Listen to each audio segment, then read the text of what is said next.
Masjiddan chiqib kelyapti, ko'ziga Azroil ko'rindi. Azroil menga qarayapsiz, sizga qarayapman.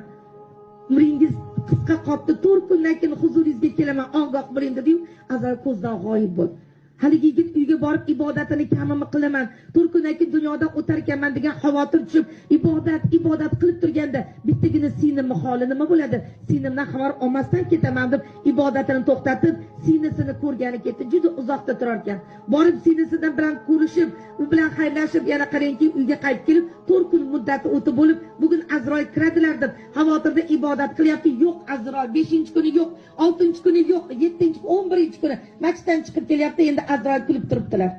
Azroil alayhissalom, mana qancha xavotirga qo'yuvdingiz, 4 kunda kelaman dedingiz, bugun 11-kun deganda 4 kun rizqingiz qoldi desam, nima amal qilding deganda, amal qila olmadim. Bitta sinim bor edi, sinimdan xabar olgani bor edim deganda, o'sha siningdan xabar olganing uchun, siningga oqibat qilganing uchun Alloh ham senga oqibat qilib 40 yil umr berdi, 40 yil rizq berdi, yana 40 yil yashaysan degan xabarni aytib ketgan ekan, azizalarim.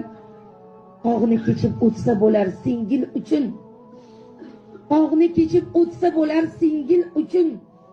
Jonni kechib o'tsa bo'lar singil uchun.